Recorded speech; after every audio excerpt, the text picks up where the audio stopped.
नमस्कार मित्रों, जैसा कि आप सभी जानते हैं, हम पढ़ रहे हैं एमपीपीएससी का असिस्टेंट प्रोफेसर का पाठ्यक्रम हिंदी विषय में। और हिंदी विषय में इकाई 4 में रामचरितमानस के विभिन्न सोपानों का वर्णन किया गया है, विभिन्न घटनाओं का। और रामचरितमानस लिखने वाले अद्भुत कवि, अतुलनीय योगदान देने वाले कवि हिंदी साहित्य में एकमात्र जो हैं वो तुलसीदास हैं। उनका जीवन परिचय हमें पढ़ना है। उनके जीवन परिचय और उनकी रचनाओं की जो 12 रचनाएं मुख्य रूप से मानी गई हैं, उनका परिचय हम पढ़ लेते हैं, जिससे हमें आसानी से भविष्य में समझ में आ जाए। और तुलसीदास अकेले किसी एक परीक्षा के लिए नहीं हैं। तुलसीदास हर परीक्षा में पूछे जाते हैं, पढ़े जाते हैं, और साहित्य में तो वो पढ़े ही जाते हैं। तो हम उनका संक्षिप्त जीवन परिचय पढ़ लेते हैं। तुलसीदास का जन्म उत्तर प्रदेश के बांदा जिले के राजापुर गांव में सन 1532 ईस्वी में हुआ है। 1532 सर्वमान्य है। कुछ विद्वान इनका जन्म सोरों जिला एटा में मानते हैं, लेकिन राजापुर में भी इनका जन्म स्थान माना गया है, राजापुर में। तुलसी का बचपन बहुत संघर्षपूर्ण रहा।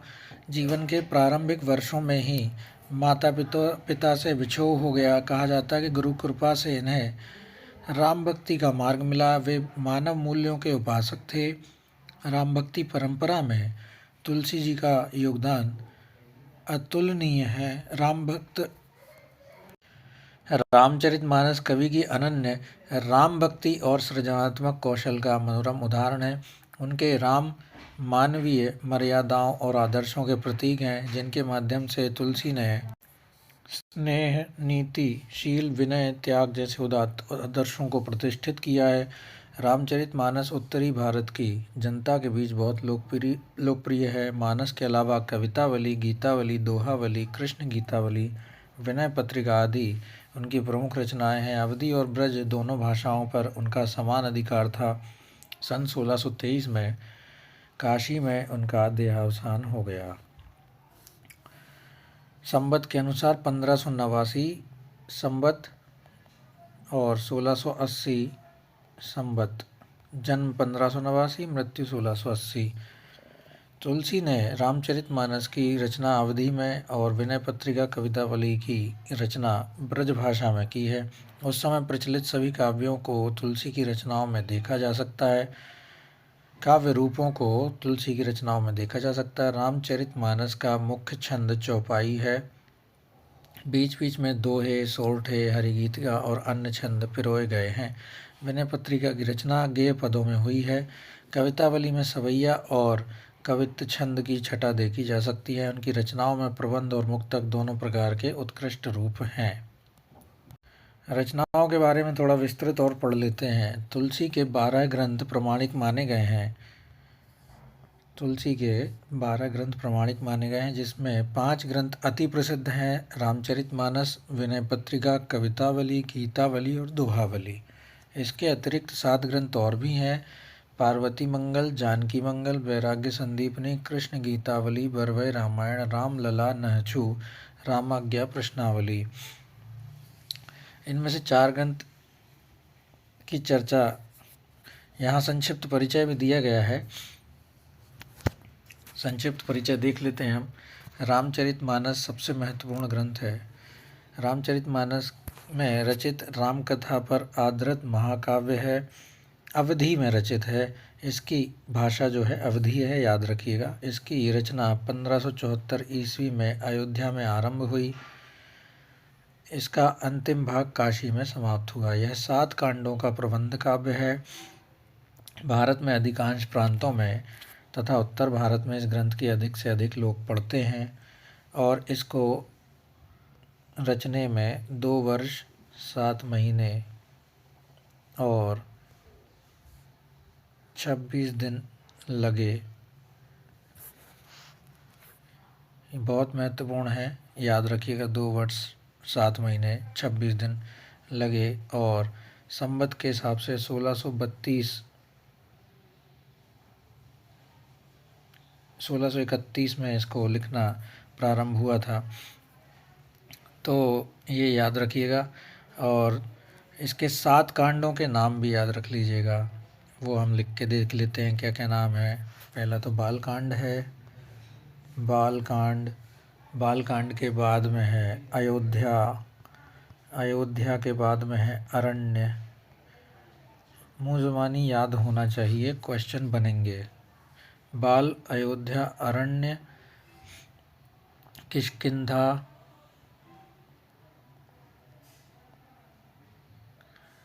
सुंदरकांड, लंका कांड और उत्तरकांड। बाल, अयोध्या, अरण्य, किष्किंधा, सुंदर, लंका, उत्तर, ये कांड हैं। अब गीतावली के बारे में पढ़ लेते हैं। इसमें रामकथा संबंधी पदावली है। कांड क्रम से यह संकलित है।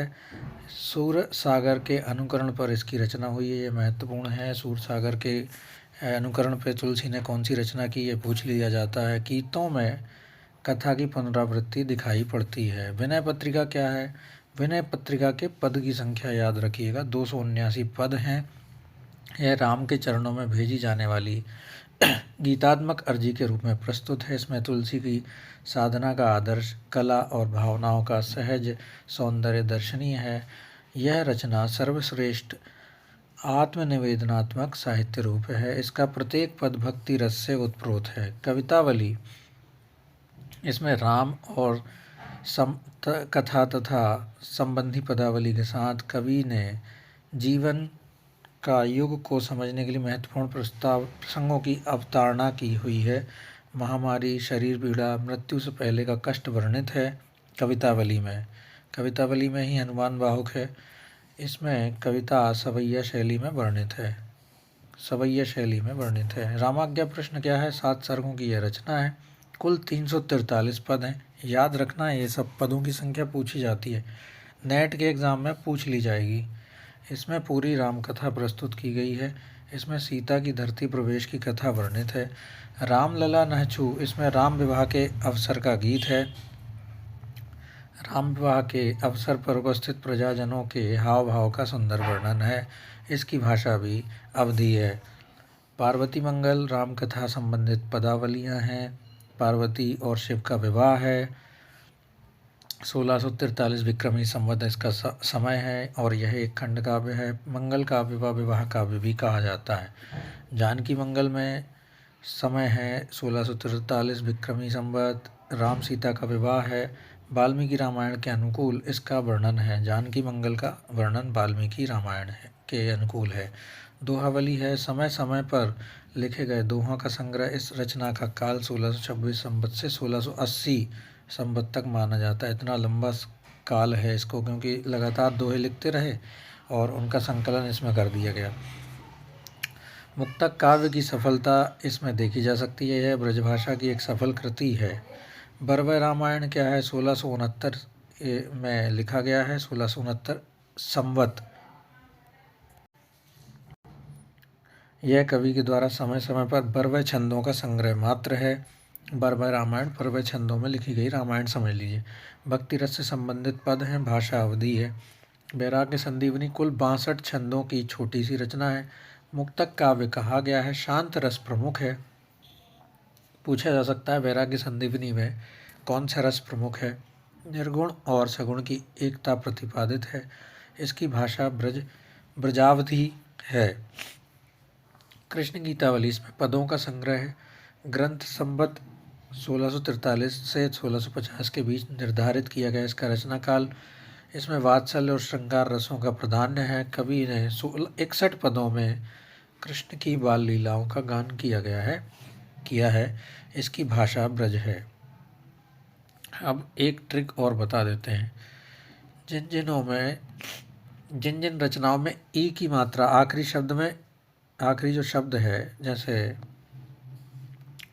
ये दोहावली में, नी में, संदीपनी में और कृष्ण गीतावली में आ की मात्रा है।